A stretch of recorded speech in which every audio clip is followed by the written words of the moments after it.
Excuse me. Hi. How are you? That's me, and in this video I'm going to show you concrete proof that approaching girls and talking to them is in fact easy, and I'm going to show you step by step exactly how to execute this so that you can approach and talk to girls with ease without needing to use any cringy pickup artist tactics, without needing to be Mr. Personality, and without needing to be super extroverted. You can do this even if you're a boring, introverted, or shy guy, and here is exactly how. Excuse me. Hi. How are you? I'm okay. You good? So you notice the first thing I say here is I say, excuse me, and I get her attention. She's looking down and she has headphones on. So I'm assuming if I go up and approach and I say my opener, she's not going to hear it and she's going to say, wait, what? And the conversation is just going to start off on the wrong foot. So the most important thing to do when a girl isn't already making eye contact with you and you're approaching her is to get her attention first. Once you have her attention, that is when you can use your opener, so to speak, and start the conversation. Yes. No, yeah, it seems like it. Now I seem like a dick. I wanted to come say hi. I thought you were cute. Oh. If it's a bad time, I can fuck off if you'd prefer that. So this is actually very hilarious. I've never had this happen before in my life. When I went up to her, she was looking down and she had her headphones on. I thought she was reading or just on her phone. However, when I got up close and she looked at me and we made eye contact, I realized that this girl was crying. I've never had this happen before. However, since I was already there and it would be more awkward to just run away and leave, I figured, okay, fuck it. I'm here, I approached. Let's see what happens. Cold approaches are about human interaction, and most human interactions are just that, normal and human. You don't need to be Mr. Personality 24/7, and you don't need to be Mr. Aggressive Alpha Male 24/7 either. So you'll see how this plays out. No, it's okay. Sorry, I was just talking to my mom. Yeah? Yeah, sorry. I'm Benjamin, by the way. I'm Nice to meet you. sorry. So when most people go to approach, the reason they don't do it is because they think, what if she doesn't like me? What if she gets rejected? What if it's awkward? I just approached this girl. She was looking down. She wasn't even paying attention to me. And when I do start talking to her, I realize she's crying and she was on the phone with her mom at the same time. And yet, despite all of these three things working against me and not in my favor, she still is engaging in the conversation with me. Even after I ask and give her the opportunity, hey, listen, we don't need to talk. I can go leave and I'll leave you alone. This just goes to show that even if you think the odds are stacked in your favor, it's all in your head and you don't truly know how an interaction will go until you put yourself out there and just get into it. Oh god, that's actually so deep. No, I was like, oh, she's reading or something. And then I'm like, oh, okay, I guess not.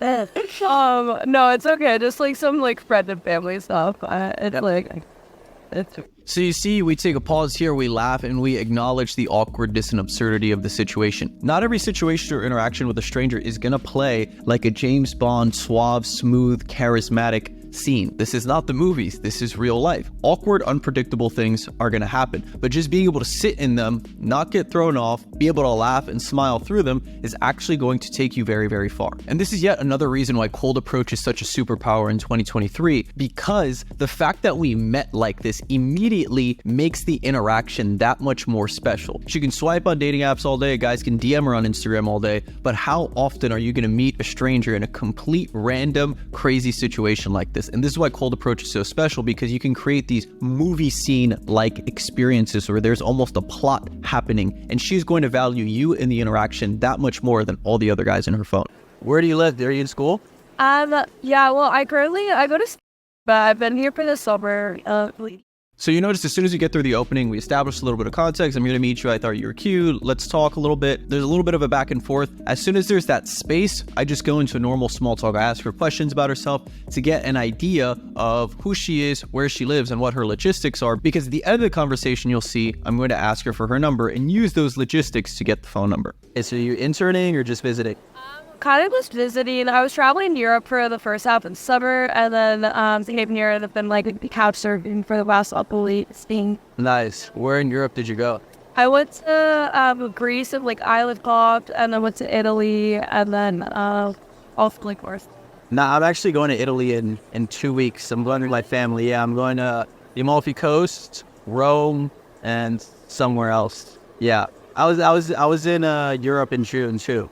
Yeah, I was there for the month. It was a lot of fun. So you see, this is just a normal conversation. I'm not saying anything super witty. I'm not being Mr. Charismatic. I'm just doing something that's normal to show you how easy it is. I approach her, I establish context for the interaction. I ask her some sort of small talk question. When she responds, I either ask her a follow-up question, and after that follow-up, I either ask another question, or I relate it back to me. So I asked her where she lived. She tells me about it. She gives me context. I asked her a little follow-up on that, and then I relate it back to me. Oh, that's cool, you were in Europe. I was just there. I was doing the XYZ. I'm just having a normal conversation. The fact that she's an attractive girl does not mean that I have to do some special song, dance, or ritual. And you'll notice by explaining that I travel, I spent a lot of time abroad. Girls love travel. Traveling is an implied high-value activity because it requires money to travel. And if you've been traveling for quite a while, spending a lot of time in different places, what does that communicate? It subcommunicates that you have time freedom. You control your time, and you have the financial freedom and means to do those things. I'm not overtly saying, hey, I make good money, or hey, I travel the world. I'm communicating all of these high value things in a very subtle way. What are you doing in the city? Do you live here? Like, I was born here. okay. Yeah. Yeah, I kind of travel around now, but I'm here for a while. Gotcha. Yeah. Do you go to school? You said you go to school, right? Yeah, I do. What do you study? I study mechanical engineering. So Really? I just graduated, but I have one more year to like do master's program and then Mhm. hopefully come here. That's interesting. A lot of girls typically don't do mechanical engineering. No, they don't. Yeah. So you'll see here, she told me something that's pretty unique. Most girls don't study engineering or any STEM related thing at all. So I'm commenting on that and asking her a little bit more about it. This is how you actually get to know someone, their character, and if they'd be a right romantic fit for you. Asking follow-up questions or asking the why behind why they do what they do is going to tell you about the substance of a person and if they'd be the right fit for you. Yeah, I'm one of the, well, there's like more at Stanford than I think you would find at like a normal university, but like, it's still like, I've definitely been like the only girl in something like that. So. Yeah, that's how it is, just being a girl in STEM overall. I never did STEM either. It's too much math. I'm more creative. So What do you do? math is too much. I'm an entrepreneur. Yeah. Where have you gone so far? So you see the conversation naturally ends there. I kind of compliment her a little bit, or showed that I was a little bit impressed that she was studying engineering at a good school as a girl, because it's not a common thing. So I kind of complimented her on that. She asks me what I do. I respond briefly. I don't really give a lot of detail just because what I do isn't really important. I'm trying to get to know her and build a connection with her. So I want to get to know her. I don't need to make the conversation about me or flex how cool I am. That's the fastest way to make a girl uninterested in you and bored in the conversation. So now that there's that little bit of a pause, I'm not going to run away from it. I'm not going to rush to fill the silence or just ask another follow-up question or beat a dead horse. That topic came to its natural end. Take a little bit of a pause. Don't overreact. Don't get afraid and run away. Just ask another question and start another conversational topic. Now that you're here. Oh god, I mean, mostly just like, I've been walking around kind of everywhere, but like, I'm staying with some friends near like, and like, other than that, I haven't really like explored too much. Which part of the city is your favorite? I don't know. Okay, so I went to like do a day trip with a friend in Brooklyn. Mm-hmm. I love it. Really? It was so fun. Yeah, that's it. Well, it was nice to meet you. I'm gonna. I hate Brooklyn.